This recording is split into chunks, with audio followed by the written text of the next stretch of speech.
Oh, I can tell by the music there's a mystery to solve in these hills of eastern Vermont, Jeff. There is indeed, Ray. We've come to the small town of Sandgate, Vermont, because a crime was perpetrated here decades ago. Ooh, true crime. Always a winner with podcast fans. Now, are we talking murder, grand theft, or something worse? We're here to investigate a painting that rocked the art collecting world. A painting by a legendary artist who once called New England home. In fact, he's buried in Stockbridge, Massachusetts. I think I know who you're talking about. So between 2002 and 2005, a donated Norman Rockwell masterpiece called Breaking Home Ties was displayed in the Norman Rockwell Museum in Stockbridge. But it turns out that painting was a forgery. Hello, I'm Jeff Belanger. And I'm Ray Auger. Welcome to episode 248 of the New England Legends podcast. Thanks for joining us on our mission to chronicle every legend in New England, one story at a time. And be sure to keep listening after this week's story to After the Legend, where we take a deeper dive into this topic and occasionally swim into unrelated waters. Also, maybe we should say welcome to the award-winning New England Legends podcast. Oh, yes, that's right. This week, our podcast won its first Communicator Award. Yep. There were more than 4,000 entries from all over the world for the 28th Annual Awards, judged by industry leaders in print, audio, and video mediums. We're deeply honored to be ranked among the best, so thank you. Yeah, hear, hear. Now, before we try to solve this mystery of a counterfeit Norman Rockwell masterpiece, we want to take a minute to tell you about our sponsor, Nuati Herbals. Actually, Ray, I think our friends at Nuati Herbals have a message for us. This is Rod Jackson, founder of Nuati Herbals, checking in to congratulate Jeff and Ray on winning the 2022 Communicator Award for the New England Legend podcast. Our company's been a proud sponsor of this incredible podcast for quite some time. We know that you both will keep winning awards as the legend continues. Thanks, Rod. We couldn't do what we do without the support of you and Kimberly and everyone at Nuati Herbals. And since we are award-winning storytellers now, it's no surprise we often sip storyteller tea from Nuati Herbals. The all-natural herbs and ingredients help us stay focused and remembering all the details. Storyteller tea has ingredients like green tea leaf, hawthorn flowers, hawthorn berries. Nathaniel Hawthorne. Now there was a New England legendary storyteller. Yeah, true. Hawthorn berry is spelled slightly differently, but we know what they mean. Did you know that in Celtic mythology, the hawthorn is one of the most sacred trees? It's also known as a fairy tree, and it symbolizes love and protection. Because Nuati Herbals understands that great stories need to be protected and nourished before they're shared. Let Nuati Herbals help support your healthy lifestyle. Check out the Nuati Herbals website to see all their great products. And you get 20% off your order when you use the promo code LEGENDS20 at checkout. Visit NuatiHerbals.com. That's NUWATI Herbals with an S.com. All right, Ray, are you ready to solve this art caper? I am. So when I think of Norman Rockwell, I think of those iconic Saturday Evening Post covers. No doubt. Rockwell painted 323 original paintings for the Saturday Evening Post over his long and storied career. His first cover published in 1916, and the last was in 1963. So almost half a century of covers. Rockwell painted for other publications and projects too, right up until the end of his life in 1978, when he died at age 84 at his home in Stockbridge, Massachusetts. All right, so what brings us to Sandgate, Vermont? We're standing outside the home of another artist named Don Trattou. Trattou was famous in his own right. He took over the Henry comic strip after its creator died in 1948. Trattou continued to work on the syndicated comic strip right up until 1995 when he retired and the comic went into reruns. Oh, I remember the Henry comic strip. Sure, yeah. I always thought it felt kind of old-fashioned in a family circus kind of way. Yeah. Well, so Henry was discontinued in 2018, and I've always been in awe of people who can draw and paint. I mean, it's a talent I completely lack, but I'd love to have it. I get it. I can't draw either. So Don Trattou had a bunch of artist friends in this region, people like Grandma Moses, Meade Schaefer, and Norman Rockwell, who was once a neighbor to Trattou in Arlington, Vermont, the next town to the south of Sandgate. In fact, Trattou was a model for Norman Rockwell a couple of times. They all admired each other's work quite a bit. Anyway, so to solve this Rockwell forgery caper, let's head back to 1962. It's the summer of 1962 here in western Vermont. Life's pretty simple here. You work hard, You deal with the seasons and the weather. You try to make a better life for your kids than you had for yourself. In short, life around here looks, well, it looks like a Norman Rockwell painting. It does, which makes sense considering Norman Rockwell lived in Arlington, Vermont from 1931 to 1953. Now, those were some prolific years for the famous painter. Many a Saturday Evening Post covers were painted right around here. Rockwell is already a national treasure, as you can imagine. Folks in Arlington and the surrounding towns are proud to call him one of their own.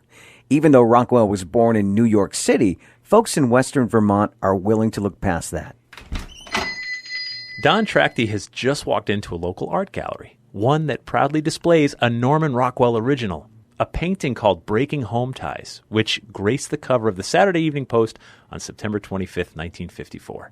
Ray, take a look at this masterpiece. Wow, there's a whole story in this painting. Yeah. There's an older man wearing blue jeans and a blue denim shirt sitting hunched over on the running board of the family truck. He's holding his hat in his hand, a cigarette hangs from his mouth, and he's looking off to nothing in particular. You can tell he's stoic, but deep in thought. Sitting next to him is a boy, sitting up straight, wearing a tan suit and tie, looking off in the other direction, presumably waiting for the train because he has a train ticket sticking out of his pocket. Sure. There's a collie dog sitting at the boy's feet, resting his head on the boy's knee.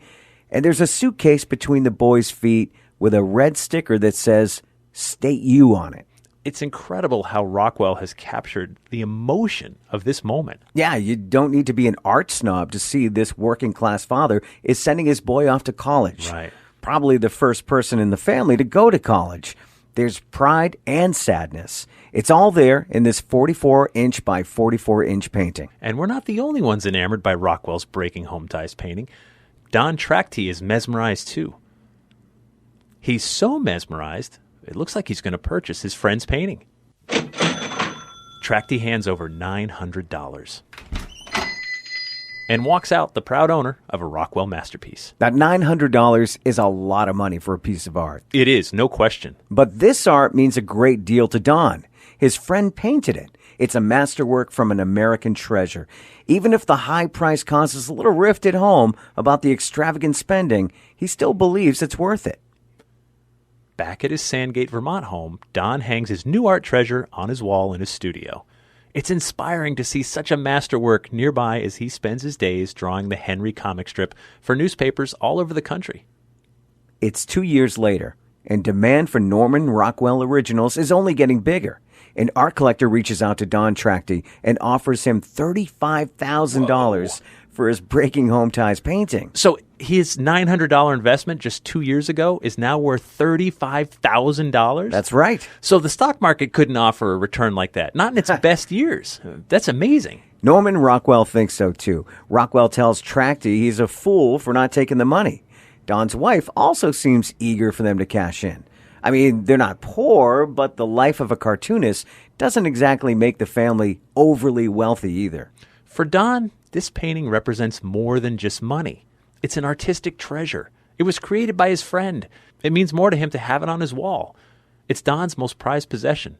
So the wall of his home studio is where the painting remains. From here, we jump ahead another 8 years. It's 1973, and though the Henry comic is going quite well, and life in Sandgate, Vermont is good for Don, his marriage is not doing well.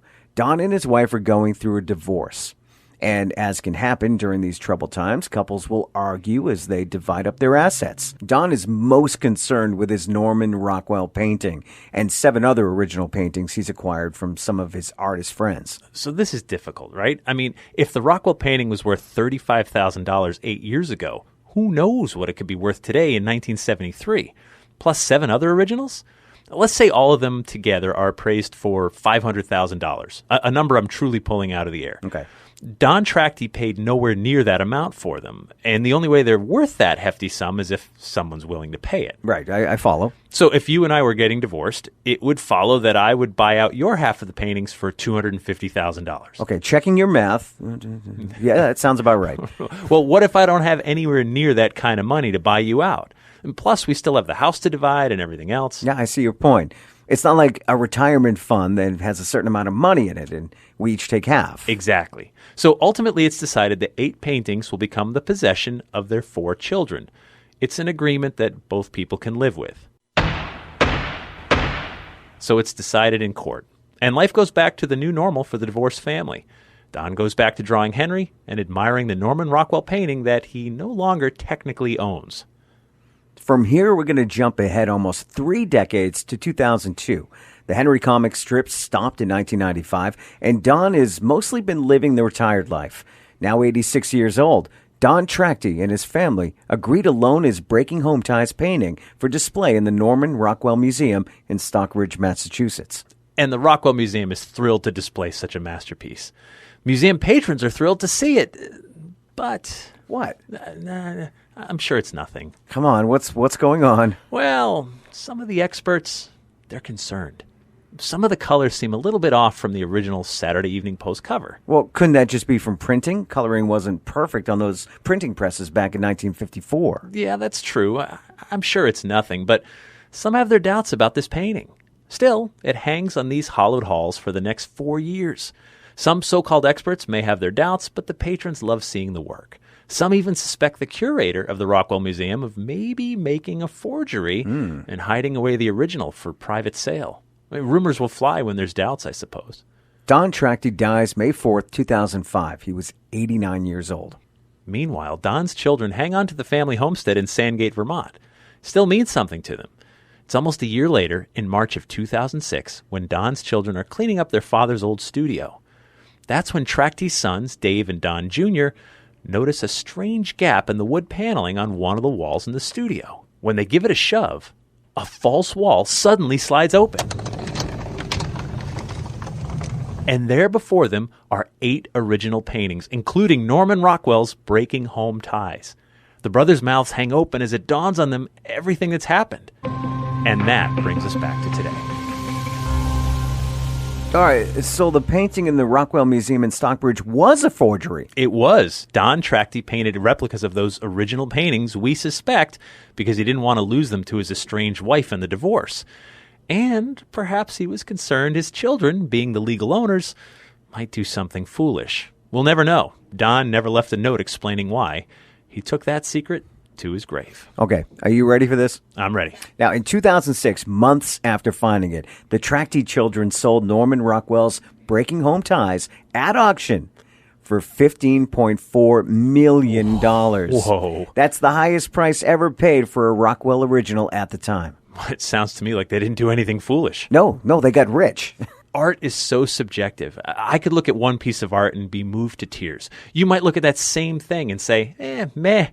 One piece of art could be worth millions of dollars to me, while that same piece of art, you might pay someone $20 just to take it off your wall and throw it away for you. I get that. Breaking Home Ties meant the world to Don Trattou. He paid a hefty sum for it and took great pains to duplicate the work in order to keep from losing it.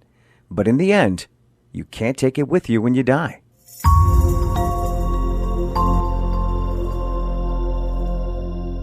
No, you can't take it with you. And that brings us to After the Legend, where we take a deeper dive into this week's story, and sometimes we veer off course. It's tough to tell. After the Legend is sponsored by Seaside Shadows. Seaside Shadows offers a blend of history and mystery on their guided tours of southern New England. We can't think of a better way to walk into a community's past than through its ghostly tales and legends. Joining us again this week from Seaside Shadows to tell us about another New England true crime mystery is company founder, author, historian, and storyteller Courtney Reardon. Hey, Jeff and Ray. Thanks for having me back. We definitely have some historic true crime tales down in southeastern New England. In fact, in the 1890s, there was a case so bizarre, locals and historians alike are still trying to make sense of what happened. After the tragedy of Mary Ann Sheffield's death from childbirth, she left behind a toddler and a newborn with her husband Frank, an impoverished school teacher. Unbeknownst to her, prior to her passing, her beloved had recently incurred blunt force trauma to the head at the workplace via the school bell. Her death and that injury set the Sheffield family on a path of tormented lives and heinous outcomes, such as, well, no spoilers. You'll find out when you join us on a Seaside Shadows tour of Elm Grove Cemetery in Mystic. Head over to seasideshadows.com to learn about all their upcoming events and tours, including an evening with the haunted collector John Zaffis. There's always something new going on at seasideshadows.com, and you can book your experience right online. Start your tour of local legends, lore, and true history. All right. art really is subjective for sure. Absolutely. The same with music, but that you could throw that into art. Art in general. Yeah, it's subjective. Poetry, writing, everything. What you like, I may not like. Some people like polka.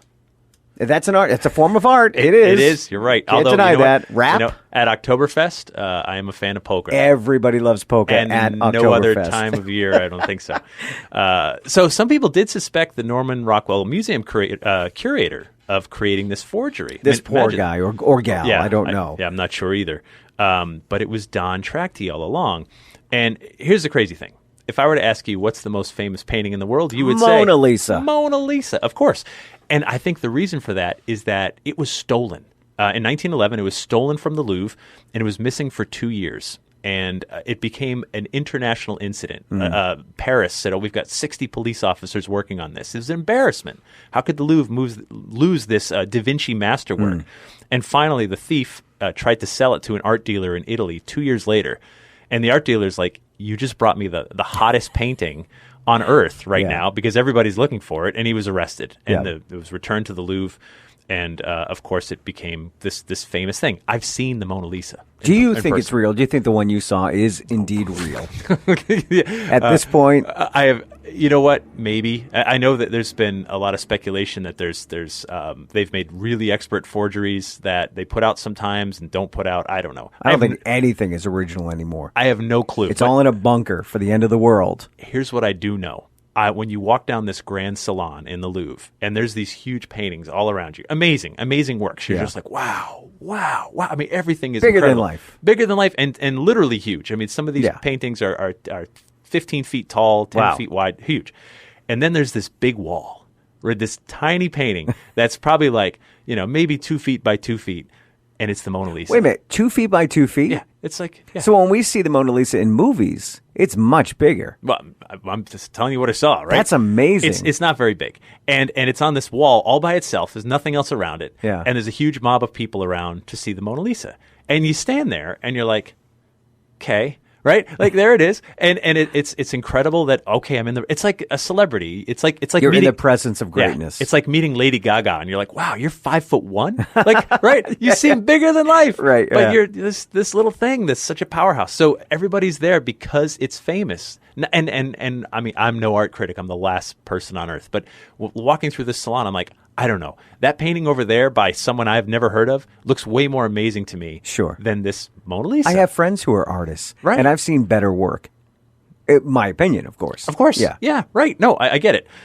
So when Breaking Home Ties was discovered to be a fraud, it made headlines. It made headlines all over, like, holy cow, you've had in the Norman Rockwell Museum, by the way, not in the Ray Auger Museum, right? Yeah. Where you have nothing to compare it to, right? The Rockwell Museum had this thing on the wall for 4 years, and people were getting angry about it to the point where, even the kids were like, boy, well, that's strange, right? So just to give you a little perspective, in 1960, $900 that Trattou paid for that painting would be the equivalent of about like $8,900 in today's money, give or take. So that's a hefty sum for a middle class person. Like, I'm thinking if I came home and was like, honey, I spent $9,000 on this painting. It's amazing, because it just means something to me, not because it's valuable. Like $9,000, right? Like that's a family vacation. Like that's a big chunk of change to spend on something that just means something to me. But this. So the fact that suddenly it's discovered to be a forgery and the original is found after really being hidden for decades and decades. I'm telling you, that jacked the price up. Yeah. Right? Oh, absolutely. Right? Like now it's famouser. Yeah. Right? Infamous. Infamous, yeah. Right? It's infamous and famous. And they got like north of $14 million for, or was it $50 million, right? Amazing. So, like that's a lot of money. And so the kids totally cashed in. So I'm just saying, I don't know what the motive was, and we sort of alluded to it in the story, whether Trattou was like, sure, I don't want the wife to get this because God knows what it could be worth, and I really love it. But I suspect maybe there was a little bit of like, I don't want my kids to up and sell this thing. Right. For a good chunk back then when this is my most prized possession. But he literally died and never told anyone. By the way, the originals, and like, don't tear the house down. Yeah. Right? There's a multi-million-dollar painting. And at that age, you're ready. You know it's going to happen in a few years. You're going to pass away. Right. You think you'd start planning at that point. Something. Tell somebody, by the way, don't let my kids have this, but you can have it. Anything. It's right there. Right, anything. But no, maybe he didn't want anyone to find it. Just bury me with it. That's it. Right? I don't know, man. I don't know. But the other part, too, I was thinking is so this is a guy that drew the Henry comic strip, which, I'm be honest, it wasn't my favorite one. It felt like... It was there. Yeah, it was there. You'd skipped glance over at it exactly sometimes. Yeah. But here's this guy that painted something that did fool a lot of people, right? What was he doing comic strips? He could have been the next Norman Rockwell. Man, I get it, right? He needed to eat. He had this gig. Steady gig for and decades. there'll never be another Norman Rockwell. No, right? But he's like, I painted as well as Norman Rockwell. Now, there'll be a few critics that said, no, you didn't. We knew it was a forgery. But come on, the general public. It still stayed up for 4 years. You and I would have walked through and went, wow, Rockwell, right? Exactly, we would not have known, guaranteed. So he might have had a little satisfaction like, wow, look at that, man, me hanging with Rockwell. Maybe it was that, too. Maybe there's a little bit of that. The forgery, by the way, still gets displayed. Trattou's forgery still gets moved around various art galleries. Back in 2016, I know it was on display in Rhode Island at a gallery. I'm not sure if it's still there, but it's a draw. That must be valuable because it's a story. Right. Oh, this is the painting that made international headlines because it's fake. If you fell off the mountain, your book would have sold a lot more. Yeah, but then I wrote it after I did. That's right. It makes no sense. Imagine that. Imagine at the end of the book, you fall off the mountain. True story. Some people would believe it, though. Some people would. You got to buy this book. The author. How did he write it after he died? How did he write his final thoughts? Did he have a laptop and they found the laptop? I would have bought the book. You would have been like, ooh, that's good. I did buy the book. Thank you. I appreciate it. You gave me the book. I gave it to you. You didn't pay a penny for it. You could just give me the 50 cents in royalties. But no. But you need some controversy around some of your books maybe for another boost in sales. Controversy around art makes it famous. Famous makes it so people want it. A musician dies. Yep. And all of a sudden they're number one on the charts again. Yep. Prince. When Prince died, remember everybody was like, oh, man, all that music that we're never going to get. I get it. And that's how it works. For sure.